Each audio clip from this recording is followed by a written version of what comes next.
In chemistry and in life in general, there are literally millions of chemical reactions that can occur on a daily basis. Memorizing them all would be impossible.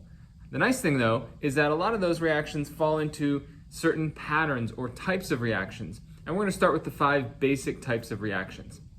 The first and simplest type of chemical reaction is the combination reaction, or if you want to get really fancy about it, you call it the synthesis reaction.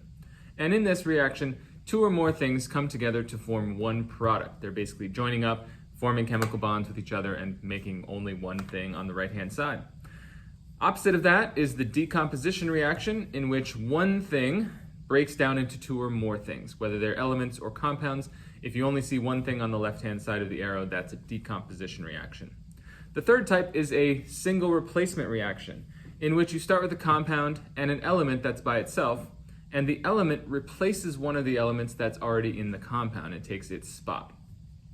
The fourth type of reaction shown here is the double replacement reaction, in which 2 compounds start the reaction and they swap partners. Maybe the 2 metals switch, or maybe the 2 non-metal anions switch, and you get 2 new products which have switched their partners.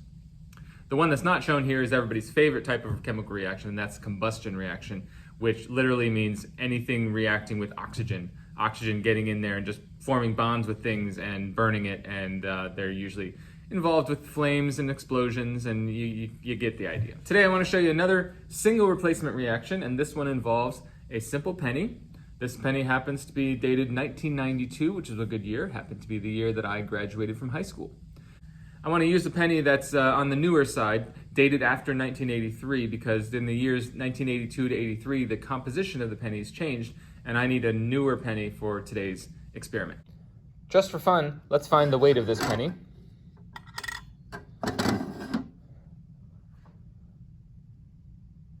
And I get 2.503 grams.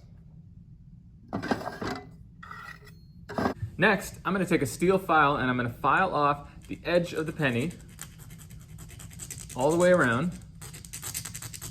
And as I do that, I'm seeing a different metal underneath. There's a silvery layer underneath the copper layer.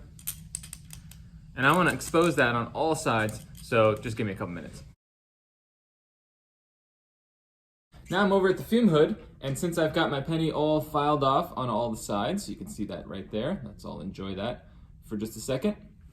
I'm going to take some hydrochloric acid, which in this case is 6 moles per liter, and I'm going to add it to my beaker. About 20 milliliters or so should do the trick. And then I'm going to take my penny and I'm going to carefully drop it in.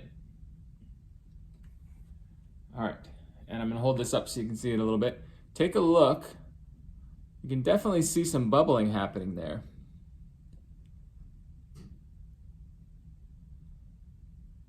Yeah, it's very nice.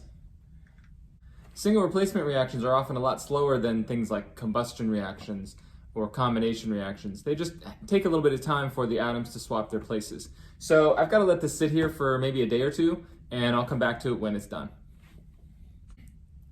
So come on in, I wanted to show you what happened to the penny. So this is my beaker, and in that beaker you can actually see what looks like 2 pennies. And as I reach in to pull them out, it becomes obvious that this is not a regular penny anymore. Set that there, and we'll grab this other piece. Set it right there.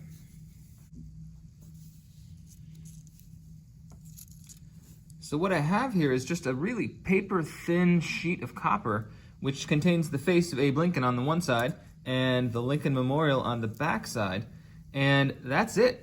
All I got is this little paper-thin layer from the top and the bottom. So what happened here? Why did the middle part go away while the outer part remains as these paper-thin sheets of copper? Turns out there's a catch. In order for a single replacement reaction to occur, the element that's by itself trying to come into the compound has to be more reactive than the element it's trying to kick out. The activity series of metals is a diagram that shows us which elements are more reactive than which elements. And so we have lithium up here on the top is the most reactive element, followed by potassium, barium, strontium, and so on. Down here, there's some zinc. Hydrogen is down here, and copper is down here on the bottom. In order for an element to kick out another element, metals replacing metals and nonmetals replacing nonmetals, the element that's by itself to begin with has to be higher on the activity series than the element it's trying to kick out. Pennies made after 1983 contain both copper on the outside and zinc on the inside. And we're putting both of those in some hydrochloric acid, exposing both of them to the hydrogen on here. Now, according to the activity series, zinc is above hydrogen on the activity series, so zinc is very capable of coming in,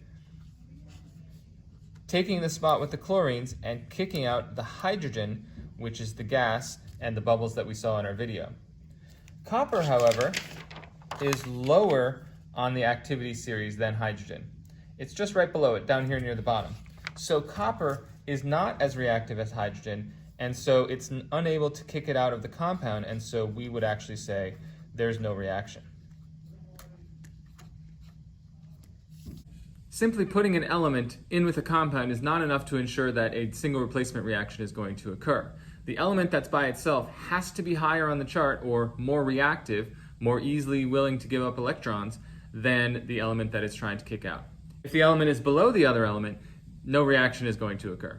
And because of this, chemistry is able to help me dismantle a penny until I just have the front and back in these paper-thin sheets. Is that not the coolest thing you've ever seen?